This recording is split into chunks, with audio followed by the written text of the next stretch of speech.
ନିଜେ ଗୋଟେ ଖବର ହେଇଲେ ବାସି ଖବର ରଜା ପୁଅ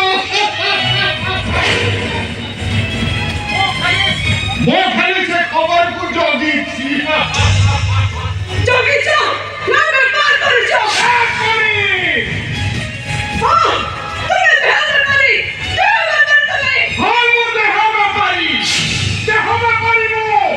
দোকান খোলিছি বজার বসাইছি দেহ বজার ଯୋଉଠି ରାତି ହେଲେ ଗରାଖମାନଙ୍କର ଭିଡ଼ ଲାଗେ ଆଉ ଅଧିକ ଭିଡ଼ ହେଲେ ସେଇ ହିସାବରେ ଇନକମ୍ ହୁଏ ଟଙ୍କା ଗଣୁ ଗଣୁ ସକାଳ ହେଇଯାଏ ପୁଣି ଆଉ ଗୋଟେ ରାତିକୁ ଅପେକ୍ଷା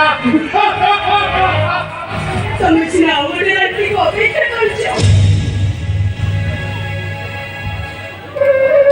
ମୋ ଭଳି ପରିବାର କେବଳ ମରଣକୁ ଅପେକ୍ଷା କରିଛନ୍ତି ମରଣ ଆସିବନି ଲୋ ମତେ ନ ପଚାରି ମରଣ ଆସିବନି କାହିଁକି ନା ଯଦି ସେ ଚାଲି ଆସେ ଏ ଗାଳି ରାସ୍ତା ଆଗରେ କବାଟ ହେଇ ଠିଆ ମରଣ ମୋ ଦୋକାନ ଦୁଆରକୁ ଆସି ଚାଲିଯିବ ଅଥଚ ମୁଁ ଜାଣିପାରିବିନି ମରଣ ସେଇଦିନ ଆସିବ ଯୋଉଦିନ ମୋ ଦୋକାନ ବନ୍ଦ ହେଇଯିବ ଆଉ ତୋ ଦେହର ରଙ୍ଗଟା ମଳିନ ପଡ଼ିଯିବ ଆଉ ଯଦି ନ ଆସେ ମୁଁ ସେଦିନ ତତେ ଗୋଡ଼ି ମାଡ଼ି ମାରିଦେବି ରଙ୍ଗ ଛାଡ଼ିଗଲେ ମରିବାକୁ ହୁଏ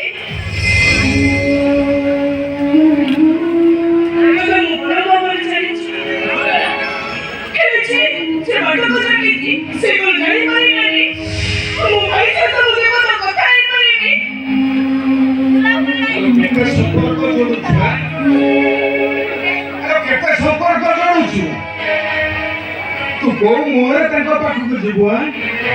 ତୁ ପୁରା ବଦନାମ ବସ୍ତିରେ ନାଁ ଲେଖେଇ ସାରିଛୁ ଆଉ କୋଉ ମୁହଁରେ ତୁ ତାଙ୍କ ପାଖକୁ ଯିବୁ ତତେ ଲାଜ ଲାଗିବନି ମତେ ଟିକେ ଦୟା କର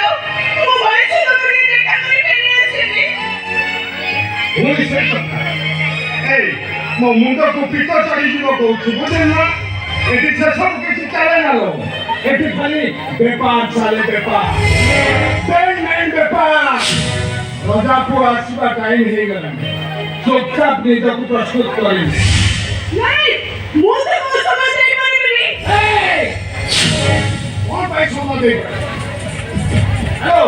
ରଜାପୁଅ ଆସିଲେ ତ ଘର ଭିତରକୁ ପାଛୋଟି ନେଇଯାଉ ଆଜି ପୁଣି କଣ ସମୟ ଦେଇପାରିବୁନି ଯା ରଜାପୁଅ ଆସିବା ଟାଇମ ହେଇଗଲାଣି ଯା ଯା ଯା ତୋ ସହିତ ଯୋଉ ଘଟଣା ସବୁ ଘଟିଥିଲା ସେ କଥାଟା ରଜାପୁଅ କାନରେ ପକେଇ ଦଉନୁ ସେ ତ ପଛଘୁଞ୍ଚା ଦିଅନ୍ତା ଆଉ ଚୁପ୍ ରହିଛୁ କାହିଁକି